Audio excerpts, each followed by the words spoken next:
Hey, David Brewster here with a new episode of Chordplay. This is the chords of Frank Marino and Mahogany Rush, and I've had some requests to feature more music from this legendary guitarist. I did feature Frank like 3 or 4 years ago in a 3-for-all episode looking at some of his licks.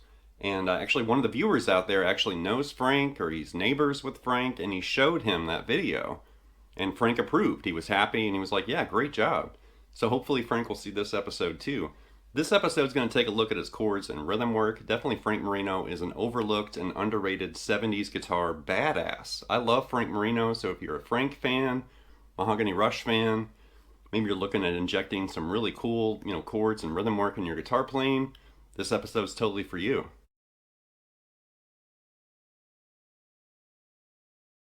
So Frank Marino's been on the scene since around 1970, and as a solo artist under his own name, he released 5 solo albums. And then with Mahogany Rush, he released 12 studio albums, 4 live albums, a handful of compilations, or something like that. But definitely in Frank's playing style, you can hear there's a Hendrix influence. Definitely, Frank's a big Hendrix fan, but he definitely has his own thing going. He's not really a Hendrix clone, but he definitely could channel some of that vibe and energy from Hendrix. And definitely Frank's, legacy and influence on other guitarists, definitely influenced, people like Eddie Van Halen, Paul Gilbert, Vinnie Moore, Eric Gales, Zakk Wylde, and tons of players. So if you're not a Frank Marino fan, you should be.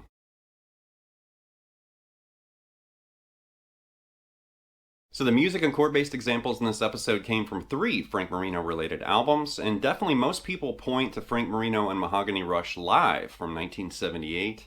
That's a classic and historic album. I definitely love that one. But I also love Tales of the Unexpected, Mahogany Rush IV. We're also going to take a look at a track from their first album, Maxoom. So anyway, buckle up. Here we go.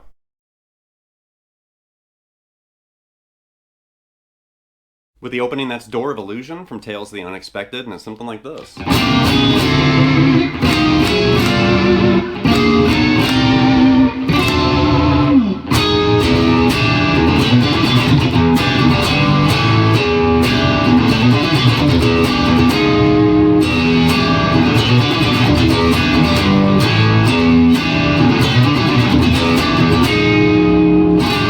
Something like that. So it starts with this 9th chord workout. We're basically climbing, C9, C sharp 9 to D9, like that. And definitely Frank historically used an SG, but he had a bar on that SG. I currently don't have an SG in my studio, which is why I'm using the Strat. But you can hear a little wiggle on that D9. And then you're going to basically do the same thing, but start on F, F sharp to G9, and wiggle it again. And then B flat B to C9 right there. And then a very high D9 right there.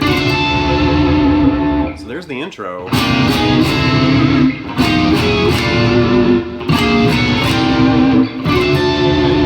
After that really high D9, you're going to bang on an F7 sharp 9, the Hendrix chord right there. And then start this E7 sharp 9 riff right there. Play the low E open. Right? Low E open, then E7 sharp 9. And then you've got, right? And after you do that, there's kind of like 2 muted strums, and then a G to A power chord. So really slow.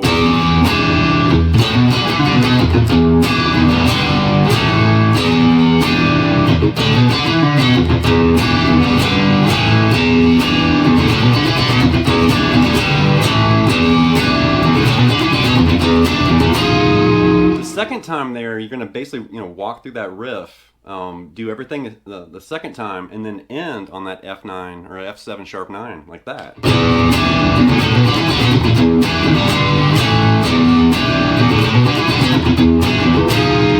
there's that F7 sharp 9, and then do it again.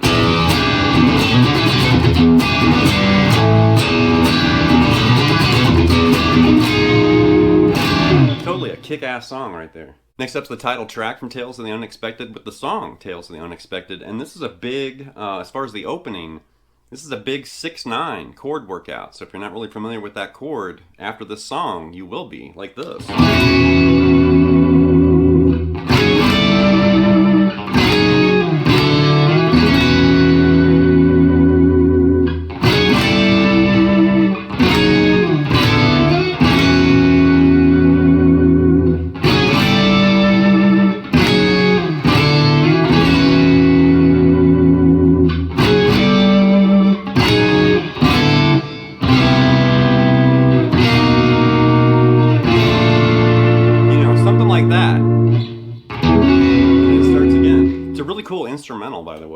But right there we're playing an E6/9. Like that. So your 6th is that C sharp right there, and then your 9th is that F sharp right there. So think of like an E9, like the funk chord. But then you're going to basically move over a little bit and you're playing like the 6th fret there on the D and the G string while you're barring the 7th fret on the A, B, and high E. And there's your E6/9 right there. And then you're going to play an F sharp 6/9 to a G 6/9 right there. Go back to that F sharp 6/9 and then a D 6/9 right there. And then right back to E6/9.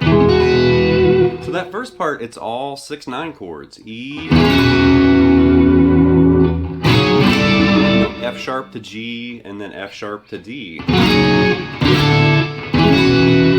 So you're going to do several cycles of that. I think it's 4 times.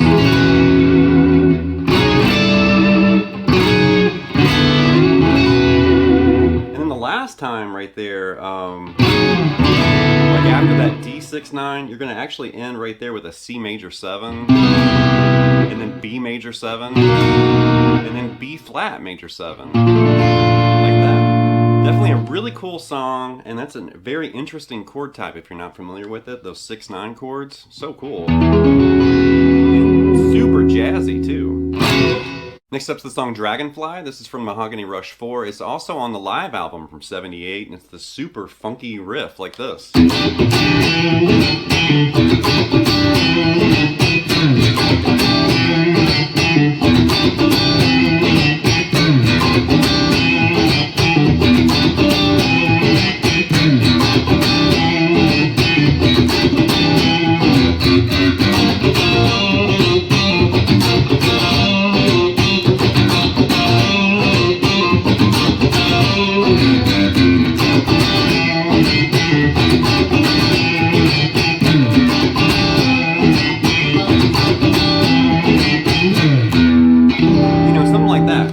Funky, really cool. Definitely has that kind of glassy, like in between kind of tone there. And you're basically banging out this E7 or E minor 7 right there. So think the Hendrix chord, but we're not playing that G sharp, it's G natural, so it's minor, E minor 7, like that. And you're doing this bounce, like the low E to the chord.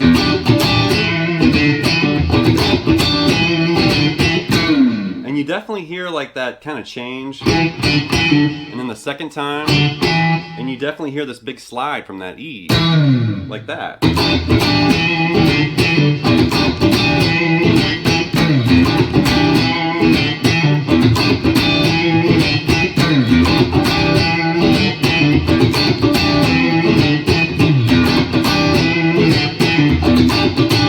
And then right there, it kind of walks into that G. And then you're basically going to a G minor 7 right there. So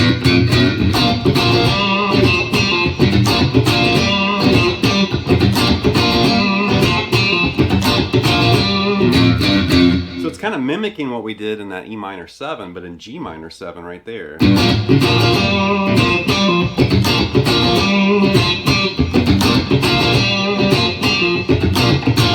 And then F, G, F, back to E.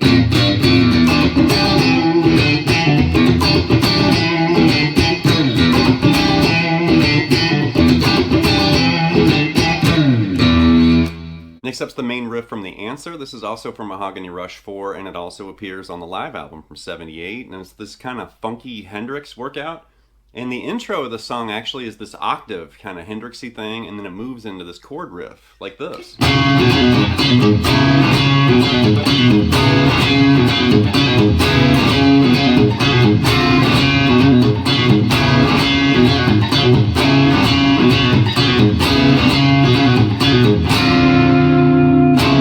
Something like that, short and sweet. So we're single notes here in the beginning, that C sharp, B to G sharp, like this. So, right? And then right there, do a C sharp 7 sharp 9, the Hendrix chord. And you're gonna do that 3 times in a row, like this.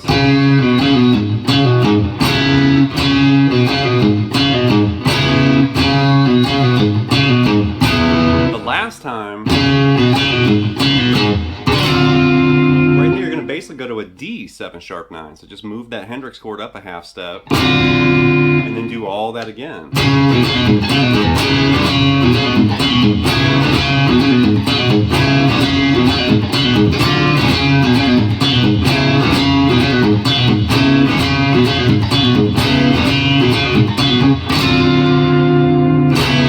Dig those Hendrix riffs, love it. Next up's the song Magic Man. This is from the first Mahogany Rush album, Maxoom, and technically this is tuned down a half step, and then it's also just a little bit out of tune. I just basically stayed in standard tuning. That way this whole lesson's in the same tuning, so that way you can play along with me now. If you want to play along with the record, tune down a half step and then fine tune to the album, because they are a little bit out of tune. But something like this, it's really cool.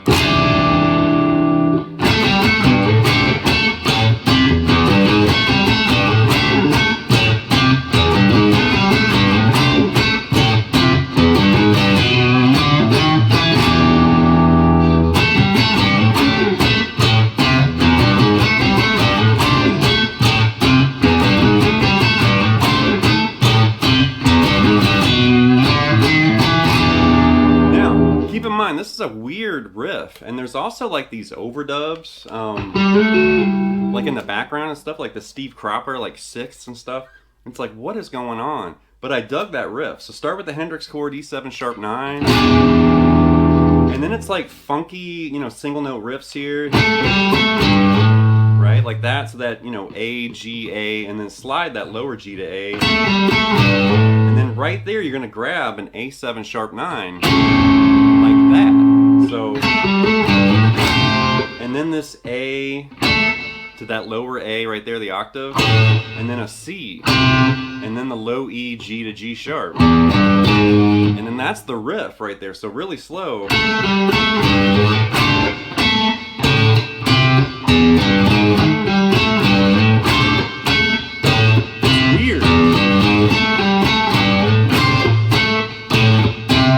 Rhythmically kind of awkward and weird. The whole thing's weird, but I like it.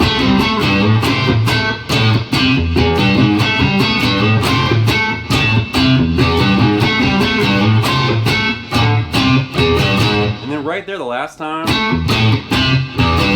you're going to do this G to B, and then D to D sharp to E, and then end with the Hendrix chord again, E7 sharp 9. So what a weird riff.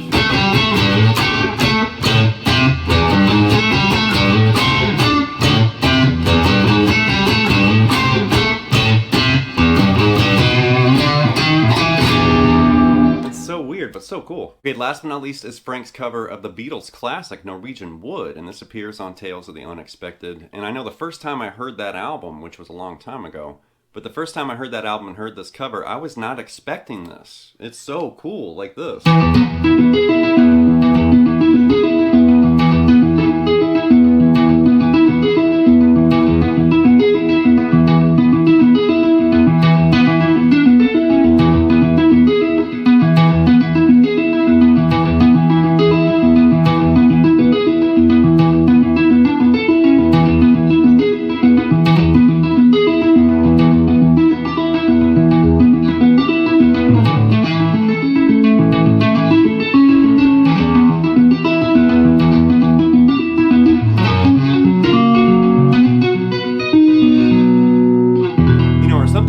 So cool. So basically he's tapping chords, and you can hear there's like overdubs, there's like these crazy like hyperactive taps and stuff thrown in there too.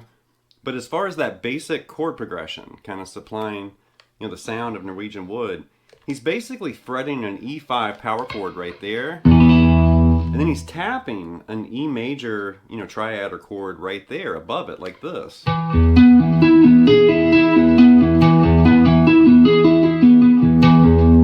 Like that 12th fret tap, that E note to the low E open, and then you're literally spelling out E major while you're holding that E5 right there. Really cool.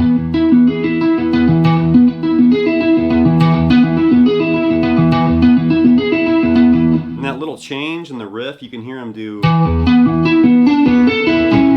So like that, you know, that D to that A, and then that that C sharp, like that.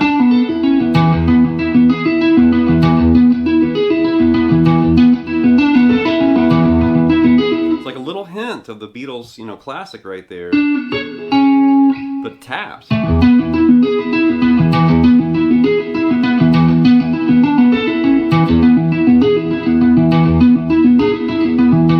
Eventually it moves to E minor. So you're going to keep that E5 power chord and then just start tapping an E minor, chord right here. Right? Then it moves to A major. So fret an A major bar chord, and then you're going to tap out this A5 over E right there. So it's interesting that this was a power chord and we were tapping the major, shape, and then we're going to hold the major shape and then we're back to tapping a power chord, which is kind of flipping right there. That E5 with the E minor, and then A major with that A5 over E.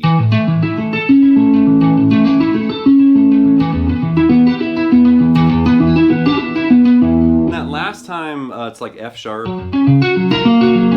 to B major. And it keeps going, of course, too. And like I said, there's overdubs and some extra stuff. But the first time I heard that, it just caught my attention. I was like, what is that? Is he tapping chords? And I had to learn it. That's so cool. All right, that's going to wrap this episode of Chordplay with the chords of Frank Marino and Mahogany Rush. Definitely a great guitarist, overlooked, underappreciated. I've talked to a lot of people that don't even know his name, or they've heard of Mahogany Rush, but they've never really checked him out. And it's like, what are you waiting for? They rarely ever play this like on the radio. It's very rare, unless it's like a request night and somebody calls in and says, yeah, I want to hear Frank Marino. Usually it's not on like the regular playlists and stuff, but it should be. Totally rocks out. Very influential, very important, very historic music. But in today's world, it seems like people are forgetting the importance of, Frank Marino and Mahogany Rush. That's my job. That's why I'm doing this episode. Kind of strum up some interest in him and his music. Definitely legendary and a badass for sure. If you go back and listen to Frank Marino back in the 70s especially, he'll blow your mind. Those big fuzzed out solos and stuff. Brilliant stuff. So anyway, leave some feedback and comments. Please subscribe to Night Lessons, and I'll be back before you know it with more content and material. Thank you.